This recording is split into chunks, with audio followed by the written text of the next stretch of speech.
जिनको भी ये बता दूं कि कहीं भी तुम्हें तीन चीजें बताई गई है। तीन चीज क्या क्या बताया? पहली चीज ये बताया था कि तुम क्या कर रहे हो, दूसरी चीज क्या करना है। तो आप लोग यही टारगेट बनाओ। और बाकी 11th वाला बैच मई से 1 मई से बताया गया है, 1 मई से स्टार्ट होगा। और मैथ वाले बच्चे हर टीचर लोग हमारे यहाँ अवेलेबल है। मैथ के अलग, बायोलॉजी के अलग, फिजिक्स के अलग, और मैथ केमिस्ट्री सब विषय अलग अलग चल रहा है। तो उसमें पूरी व्यवस्था है।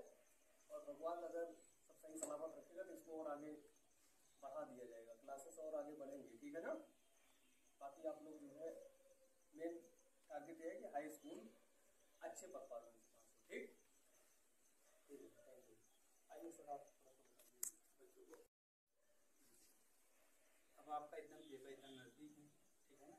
जो भी आप पढ़े हैं, ठीक है, अभी तक अब आप एक्स्ट्रा पढ़ने का विशेष प्रयास मत करिएगा। जो भी पढ़े, चाहे वो किसी भी सब्जेक्ट को हल्के में मत लीजिएगा कि आप सोचिए कि हिंदी बहुत आसान है, हिंदी हम थोड़ा सा डाउन कर दें, ठीक है।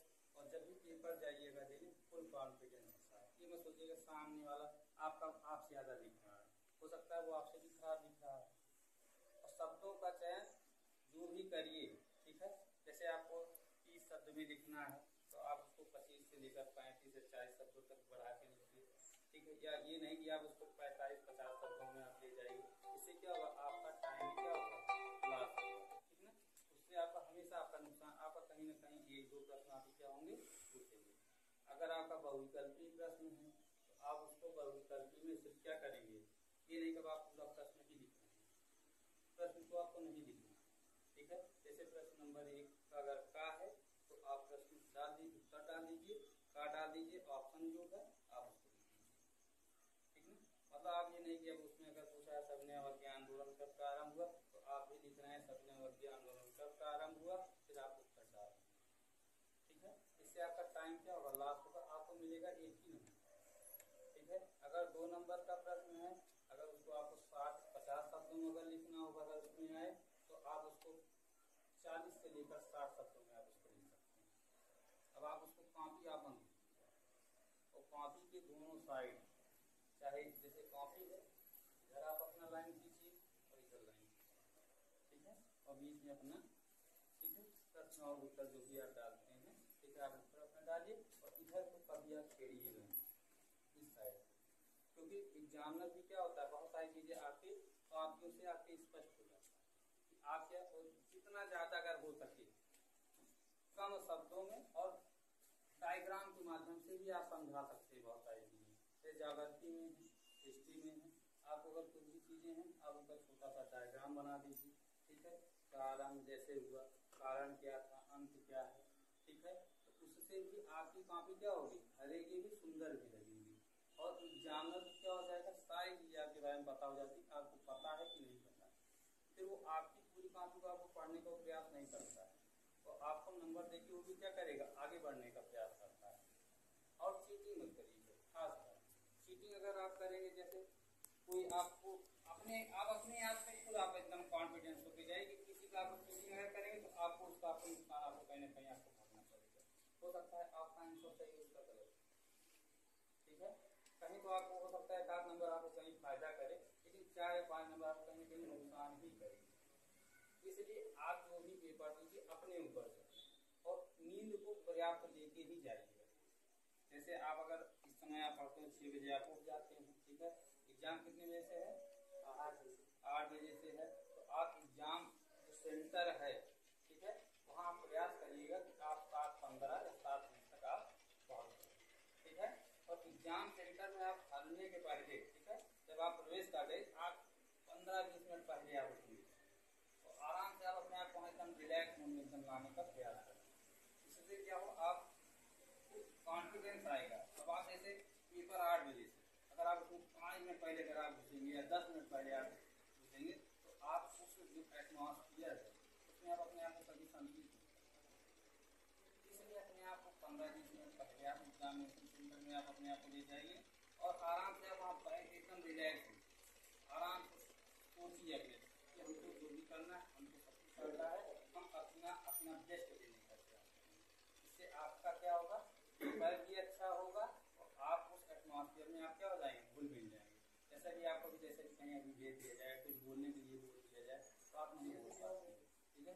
लेकिन अभी आप वहाँ 10 मिनट अगर आपको बैठा दिया जाए तो टीचर आपके साथ अगर बात कर लें तो आप क्या करते हैं, आप उस चीज़ को आप तुरंत आप बता सकते हैं। और बताते ये तो होता है, आप किसी गैर टीचर के पास आपके बात जाते हैं तो आप अपनी बातों को स्पष्ट नहीं कर पाते, क्योंकि टीचर आपकी बातों को समझ लेता है। लेकिन आप वही जब आप 10 दिन 12 दिन आप उसके यहाँ पढ़ते हैं तो आप क्या करते हैं, उसके साथ आपका एटमॉस्फेयर क्या जाता है, एकदम बदल जाता है। आप उसके साथ फ्रेंडली रूप, उसी प्रकार उस रूम का भी आपके साथ क्या होना चाहिए, फ्रेंडली जैसा आपका कॉन्टेक्ट होना चाहिए, तभी आप वहाँ क्या कर पाएंगे, बेस्ट अपना पढ़ पाए। अब जैसे आप वहाँ पंखा हो या ना हो, ठीक है, बहुत सारे विद्यालय जहाँ पंखे ही नहीं आपको मिले तो आप जब 10-15 मिनट आप वहाँ बैठे हैं, आपका जो शरीर है ना उसके अकॉर्डिंग जब क्या हो जाएगा, संतुलित हो जाए, आप अपना बेस्ट क्या कर पाएंगे, दे पाएंगे। हम आपको कहेंगे आप जो भी करिए 100 जो अभी तक आपको तैयार है, आप उसी को बार बार रिविजन करिए और उसको अपने ही शब्दों में लिखिए। किताबी लैंग्वेज में मत लिखने की बात है, किताबी लैंग्वेज में लिखेंगे नंबर आप कम पाए, क्योंकि वहाँ एग्जाम का ये होता है कि आपने क्या किया है, कहीं ना कहीं आपने ठीक किया, इसलिए आप अपने ही शब्दों में लिखिए। जो आपको आता है आप उसको पूरा क्वेश्चन को छोड़िएगा नहीं, 10 क्वेश्चन है 10 करिएगा, और जो पहले अच्छे तरीके से आता है उस क्वेश्चन को आप 100% पहले करने का प्रयास करिए। अब ये नहीं कि हमको पहला नहीं आ रहा है पहले ही पहला लिखना है, 10वां क्वेश्चन आपको आता है पहले तो आप 10वां ही क्वेश्चन पहले आप निकाल के तब आप पहले लास्ट में, तो इससे क्या होगा, एग्जामिनर भी क्या होगा, इम्प्रेस होता है और आपका परफॉर्मेंस भी क्या होगा, अच्छा, ठीक है। इसी के साथ हम समाप्त about the timing management we can say you should attempt every questions and first of all, ठीक है, नहीं तो जब कॉपी चेक होगी आपका तो उस टाइम अगर ये नहीं मिलेगा तो फिर कॉपी चेक करने दिक्कत होती है और उसमें काफी क्योंकि प्रेशर भी रहता है टीचरों के ऊपर, तो आपकी कॉपी भी सही से नहीं चल सकती है, भी होता है। तो आप लोगों को इस पर विशेष ध्यान देना है, चाहे वो इंग्लिश का है तो आप इंग्लिश में ही लिखेंगे, अगर मैथ का पेपर है तो उसमें आप प्रश्न उत्तर नंबर इतना डाल के इस तरह संख्या डाल के लिख सकते हैं, और इंग्लिश में लिखेंगे तो आंसर नंबर इस तरह से आप डालेंगे आपको, तो ये करना है आपको। और दूसरी चीज जो another thing is that you should never any kind of cut in your question paper या इन योर बुकलेट, आप कह सकते हैं, आपको अपने बुकलेट में कहीं पर कटिंग नहीं करनी है। By chance if you have commit any mistake तो never mind, you should go forward, आपको आगे बढ़ जाना है और उसको कट नहीं करना है आपको, ये भी है। और never miss any kind of question, यानी कि you should attempt each and every question. आपको जितने सारे क्वेश्चन है दिए गए, अगर मान लीजिए 12 क्वेश्चन टोटल आपके इंग्लिश में आने हैं या 14 क्वेश्चन आपके मैथ में है, तो सभी क्वेश्चंस आप करने का प्रयास करिए, यानी कि you should attempt each and every question within 3 hours. Test नहीं लेना है, एकदम रिफ्रेश तरीके से आपको जाना है वहां पर, और एक एक करके जो क्वेश्चन आपको, जैसे मान लीजिए आपको पहले सेंटर आइडिया तैयार है तो आप सबसे पहले सेंटर आइडिया लिख दीजिए पहले पेज पर, क्योंकि first impression is the last impression, पहला प्रभाव अंतिम प्रभाव होता है। तो इसलिए आप पहले पेज पर तो विशेष कर आप प्रयास ये करिए कि हमारी जो लैंग्वेज है और सिलेक्शन ऑफ वर्ड्स है, जो शब्दों का चुनाव है वो आक्रामक हो, एग्रेसिव हो और इम्प्रेसिव हो, यानी कि इम्प्रेसिव भी हो और एग्रेसिव दोनों हो, ज्यादा बेटर रहेगा आपके लिए। इस पर भी आपको विशेष ध्यान देना है। और लाइनिंग वाला जैसा कि सर ने बताया, लाइनिंग भी आप जरूर करिएगा, ठीक है, तब उसको भी आपको फायदा मिलेगा। और एक चीज और, जैसे लास्ट पेज पर जो काफी लास्ट में रहता है, एक आध जगह आप अपना रोल नंबर भी डाल सकते हैं, जैसे बाई दबे पहला पेज कभी मिस हो गया बाई दबे बाई चांस, ऐसा वैसे होता नहीं है, लेकिन आपको प्रयास करना है ऐसे लास्ट में जब जगह छोड़ दी यहाँ पे अपना रोल नंबर डाल देना चाहिए, ठीक है, 20-20 में कहीं कहीं पर आप अपना रोल नंबर डाल सकते हैं। नाम तो नहीं लिखना रहता है, नाम मत डालिएगा कहीं पर भी, लेकिन रोल नंबर आप अपना डाल सकते हैं वहाँ पर, जैसे लास्ट वाले पेज पर जहाँ पे काफी जगह छूट रहती है वहाँ पर आप, नहीं तो ऊपर भी रहता है तो एक आध 2 जगह आप लिख दिया करिए, कोई दिक्कत नहीं है। और पेपर टाइम बिना किसी प्रेशर के दबाव के आप अपना पेपर सारा हल करिए, ठीक है। और बाकी अगर कोई इंग्लिश में कुछ आपको जानकारी चाहिए तो आप पूछ भी सकते हैं, बाकी तो शुभम सर ने काफी चीजें आपको बताया होगा इंग्लिश के बारे में, ठीक है। तो कहीं से अगर कोई आपको जानकारी और चाहिए इसका तो आप पूछ सकते हैं, जहाँ पर कोई समस्या हो यहाँ पर अभी हम आपको बताने की कोशिश करेंगे, ठीक है। इन सब बातों का आप ध्यान रखें, कट मत करिएगा, विशेषकर आप ध्यान रखें राइटिंग पर भी। एक चीज और, जैसे पेपर टाइम में हमें क्या करना है, जैसे एक्चुअली हमें कुछ डिफरेंट करना भी चाहिए, जैसे सभी लोग एक ही क्वेश्चन, जैसे सेंट्रल आइडिया मान लीजिए आ रही है तो आप थोड़ा सा अलग लिखिए। और यस जैसे आप में आता है कंपोजिशन राइटिंग में, यस राइटिंग में जो निबंध लेखन है उसमें से पोस्टमैन हो गया, हाँ योर फेवरेट फेस्टिवल हो गया, और भी जो चीज़ें हैं। तो जैसे सभी लोग पोस्टमैन पे लिखें तो आप पोस्टमैन को मत लिखिए, आप दूसरा कोई टॉपिक चुन लीजिए, ठीक है। तो उससे ज़्यादा ये भी रहता है कि आपने मतलब एक ही जैसा नहीं लिखा, आप सबसे अलग प्रयास कर रहे हैं अपना राइटिंग पर विशेष ध्यान। और जहाँ पे आपका क्वेश्चन समाप्त हो वहाँ पर इस तरह से आप 2 लाइन ऐसे भी कर सकते हैं, तो भी खाली स्केच से ज़्यादा अच्छा रहेगा, ताकि वहाँ पे मतलब ये पता चले कि ये क्वेश्चन यहीं पे कंप्लीट है, उसके बाद हम दूसरा क्वेश्चन वहाँ पे डाल के लिखाएंगे। ये खाली स्केच इस तरह से मतलब दिख सके 2 लाइन खींच सकते वहाँ पर, और इस तरह से अपनी कापी को कुल मिला के पूरा साफ सुथरा मतलब रखेंगे तो वहाँ पे आपको ज़्यादा फायदा मिलेगा। ये सारी चीज़ें हैं, इसका आप ध्यान रखेंगे। बाकी तो आप लोग समझदार भी हैं, ठीक है। और कोई अगर क्वेश्चन हो इंग्लिश के विषय में तो आपसे पूछ सकते हैं without any existence, and you may ask any kinds of question in English subject if you have any problem, तो आप यहाँ पे पूछ सकते हैं। बाकी all the best, wish you क्या कहते हैं, all the best and best of luck of your exam, ठीक है। अपना एग्जाम बढ़िया से दीजिए।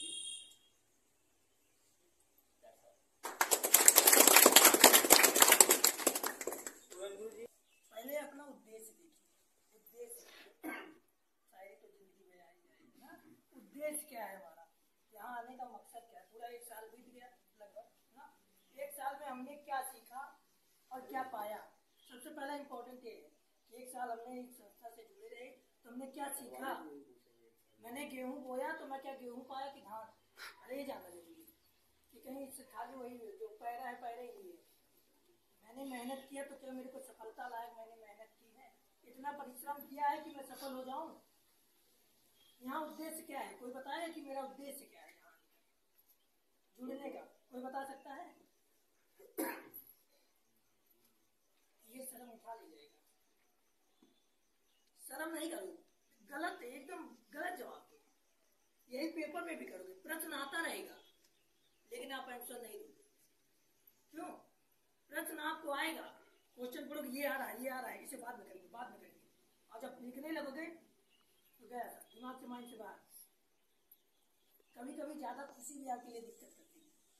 पहले आप प्रश्न आया तो उसको कीजिए, आपको नहीं भी पता है लेकिन प्रश्न को हमको छोड़ना नहीं, घुमा के ला के नहीं रख देना है। कि अगर मैं कह रहा हूँ इतना तो आपको इस संस्था से पढ़ाई ही नहीं, बहुत अन्य चीजें भी बाहर से भी बताई गई। यहाँ उद्देश्य हमारा शिक्षा ग्रहण करना, और शिक्षा का तो सिर्फ पढ़ाई से ही नहीं होता, आपके रहन सहन बोली भाषा से भी होता है। बताया ना कि आप अगर मान लीजिए शिक्षा ले रहे हैं तो आप बोलने की सहूर नहीं है तो आप शिक्षित व्यक्ति नहीं है। आप मैनेज करना सीखिए, आपसे बड़ा हो चाहे छोटा, कैसे मैनेज करना है। लड़का है अगर रो रहा है तो इसे कैसे मैनेज करे कि चुप हो जाए। कोई बड़ा भाई है अगर किसी घर में जिद पे है कि मेरे को ये चाहिए, बंटवारा हो रहा है तो कैसे मैनेज करे कि घर में दरार ना पैदा। तो मैनेज करना सीख जाएंगे जिस दिन, लेकिन प्रश्न नहीं भी आएगा ना तो हल होता जाएगा। क्योंकि ऐसा कोई चीज नहीं है जीवन में कि जिसका कोई हल ना हो। समस्या है तो समाधान भी है कि नहीं है कि नहीं? बस देखने नजरिया बदलो भैया, जिस दिन नजरिया बदल जाएगा प्रश्न लिखा रहेगा और नहीं भी पता लेकिन आंसर अपने आप बता देगा कि आंसर यही होगा ना। तो उद्देश्य को पहले टारगेट कीजिए और उसके बाद उद्देश्य को टारगेट करने के बाद क्या करना है, प्रश्न कौन सा आया है, सब एकदम कंसंट्रेट, कोई दिक्कत नहीं आएगा प्रश्न। ऐसा नहीं आ रहा ना तो उसको बता दो नहीं आ रहा, फिर भी हम तुमको करेंगे, चिंता ना करो, लास्ट में करेंगे। लेकिन अभी जो आ रहा है उनसे मिलेंगे ना, जो हमारे फ्रेंड है पहले उनसे मिलेंगे, और तुम फ्रेंड है तुमसे भी मिलेंगे, चिंता ना करो, किसी को नहीं छोड़ना, एक प्रश्न नहीं छोड़ना। और ये ध्यान रखना, अगर मैंने पूछा तुम्हारा नाम क्या है तो सिर्फ नाम ही बताना है, मेरा नाम ये नहीं बताना मेरा नाम ये भी है, मैं कुरवार का हूँ ना, मैंने कुरवार नहीं पूछा है। तो एग्जामिनर सोचता है ये मेरे को घुमा रहा है, तुरंत गलत कर देगा। और राइटिंग एकदम बहुत अच्छी, राइटिंग ऐसा लगे कि कुछ नहीं लिखे हैं फिर भी लगे कि राइटिंग ये लड़का पढ़ने में अच्छा होगा, राइटिंग अच्छी है। ऐसे चेक करते हैं बहुत लोग कि राइटिंग अच्छी है पढ़ने में अच्छा होगा। और दूसरी चीज, राइटिंग अच्छी है घुमा भी नहीं रहा, प्रश्न जितना पूछा उतना बता रहा है। अगर जितना मैंने पूछा तुम्हारा नाम क्या है उतना बता रहे, क्या प्रश्न गलत हो जाएगा? नहीं गलत होगा। लेकिन मैंने पूछा कि तुम्हारा नाम क्या है, मेरा नाम फलानी है और मैं यहाँ का हूँ और और चीजें बताओगे, उसमें कुछ गलतियां कर दोगे तो नंबर कट जाएगा, कंफर्म है। एक्स्ट्रा चीज बताने में अगर गलती हो गई तो नंबर कट जाएगा। अगर मैंने नाम पूछा उतना ही बताऊंगा तो उतने में सही रहूंगा ना, तो इस चीज को ध्यान रखें। तो सर कह रहे तो 2 लाइन आपके लिए सुना, आप सबके लिए 2 लाइन मैंने लिखा था, जो भी मिले हैं आप आपसे, तो आपकी जो भाषा हो कुछ इस तरह है ना, किस तरह कि समस्या आएगी जीवन में, ये सबको पता है ना, समस्या आएगी, समस्या नहीं आएगी। अगर कोई चीज़ आसानी से मिल जाएगी तो उसकी इज्जत नहीं होगी, कदर नहीं होगी। जब किसी चीज़ की मेहनत करके लिए रहेंगे तब उसकी कदर और इज्जत होगी। तो ये देखिए, हाँ ये देखो सब आई, जब कभी भी हमसे मिलना तो ये कहना कि असफलता पे निराश क्यों हूँ, कि असफलता पे निराश क्यों हूँ, ऊंचाई तो मेरे सामने बाँह फैला के खड़ी है, कि असफलता पे निराश क्यों हूँ, ऊंचाई तो सामने मेरे बाहें फैला के खड़ी है, और गुरु जी हम तो आप ही के चेले हैं, मंजिल तो हमारे कर्मों में पड़ी है, मंजिल तो हमारे कदमों में पड़ी है ना। तो मंजिल कितनी भी मुश्किल होगी लेकिन आपके परिश्रम और मेहनत से ज्यादा कठिन नहीं होगी, इस चीज का ध्यान रखिएगा। ठीक, तो ऑल द बेस्ट, सब लोग पेपर दीजिएगा और आइएगा बताना कि सर 80+ है सर। 80 नहीं 90 यार 92+ जाना जाता है, अगर नहीं गए देखो सब एक समान नहीं है, जो निम्न वर्ग के उनकी बात, 80+ से कम ना हो मिनिमम। देखिए एक एक्स्ट्रा होता है ना, एक माप गुरुदेव। संस्थान के पूरे 8 साल हो चुके हैं और हम लोग इस 8 साल में जिस प्रकार से हम लोग उठे थे, शून्य से उठे थे और हम लोग शिखर की ओर बढ़ रहे हैं। पहले हम लोग की संस्थान जो था लगभग 10 ही बच्चों से शुरू किया गया था, आज आप देख सकते हैं 150-200 बच्चों की संस्था बन चुकी है। हमेशा हर चीज़ शून्य से ही शुरू होती है और शिखर तक पहुंचती है। और ये गुरुवार में आप देख भी रहे होंगे तो ये उत्कृष्ट संस्थान में गिना जाने लगा है और इसकी प्रथम रैंक भी आती है। भले बच्चे जितने भी हैं हमारे यहाँ सुपर 30 ही माना जाए, जैसे तो 10वीं में आपकी भी 30+ ही बच्चे थे, तो जितने भी थे अच्छे थे। अब हम आप लोगों को बताना चाहते हैं कि पेपर में बच्चे पूछते हैं सर सुबह सुबह, जैसे मान लीजिए हम तैयार हो रहे हैं तो एक प्रेशर तरह रहता है कि हम कैसे पेपर दें, तो उसमें आपको सुबह पढ़ने की जरूरत नहीं है यार। 1 साल से ज़्यादा तुम लोग पढ़ते व्यतीत कर दिए और अब बताइए कि जब सुबह आई तो आप फ्रेश हो रहे हैं तो आपको याद आ रहा है कि अब हम तैयार करें, वो पन्ना पढ़ लें, वो पन्ना पढ़ लें, तो ये आपके लिए दिक्कत हो जाएगी। जो पढ़े रहेंगे वो भी भूल जाएंगे। आपको अगर पढ़ना है तो आप 12 बजे तक बढ़िया से एकदम तैयार करिए, 12 से 1:20 के, जैसे बहुविकल्पी है कुछ शाम सुबह देख सकते हो, वैसे सुबह ज़्यादा आप हेजिटेशन में रहेंगे, इसलिए आप रिलैक्स मूड में परीक्षा में थोड़ा पहले पहुंचने की कोशिश करिए। अगर मान लीजिए पेपर के समय आप निकले 7 बजे और पेपर 8 बजे है और आपकी डिस्टेंस करने में, कवर करने में ही 1 घंटा लग गया, तो आपके अंदर प्रेशर अलग से बना रहेगा और आपका पेपर 100% आप कितने भी तेज क्यों ना होंगे वो पेपर गड़बड़ होने वाला है।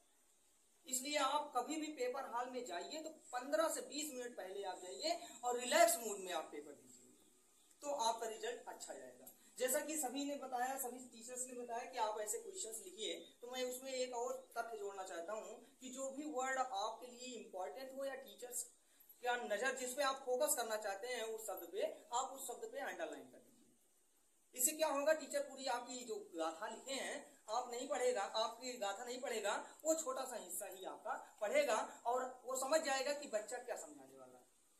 जैसे सूत्र उत्र हुआ तो इसको आप हाईलाइट कर सकते हैं ताकि आप टीचर्स को पता भी चले कि हाँ ये बच्चा इस पे मेहनत किया है, और जब आंसर भी है तो जैसा कि सर ने बताया था 2 डॉट लाइन आप यूज कर सकते हैं। तो एक ही चीज बताना चाहता हूँ कि प्रेशर न लेंगे तभी अच्छा होगा पेपर के समय, और नहीं तो आपका पेपर 100% मिस हो जाएगा। इसलिए मैं चाहता हूँ कि अगर आप पेपर देने जा रहे हैं तो लगभग आप आधे घंटे पहले पेपर हॉल के क्रम मतलब पहुँचने से पहले आधा या 15 मिनट आप पहले पहुंच जाइए और पेपर में जो भी हो आप रिलैक्स मूड में वहां अध्ययन कीजिए, चिंतन कीजिए, माइंड को रिलैक्स कीजिए। अब वहां पे पेपर हॉल में बैठकर अपने माइंड को घुमाइए कि अब कौन कौन से क्वेश्चंस हमारे लिए क्या है इंपॉर्टेंट और कौन कौन आएगा। जैसे कुछ क्वेश्चन सर ही बता देते हैं कि 100% आना ही आना है, आप देखे होंगे क्लास में ऐसे अधिकतर होता है नहीं होता है, तो उन क्वेश्चनों को आप भूलना ही नहीं है, उनको आप एकदम तैयार कर लीजिए ताकि पेपर हॉल में वो क्वेश्चंस आपको बढ़िया से इजीली आप उसमें टाइम ज्यादा जो टाइम नहीं आ रहा है उस पर आप इन्वेस्ट करें, जिस पे आ रहा है उसमें कम समय में आप अच्छा परफॉर्मेंस कर सकते हैं। सिर्फ आज के लिए इतना ही और आप बढ़िया मेहनत कीजिए और मुझे उम्मीद है कि आपकी 90% प्लस जाएगा परसेंटेज।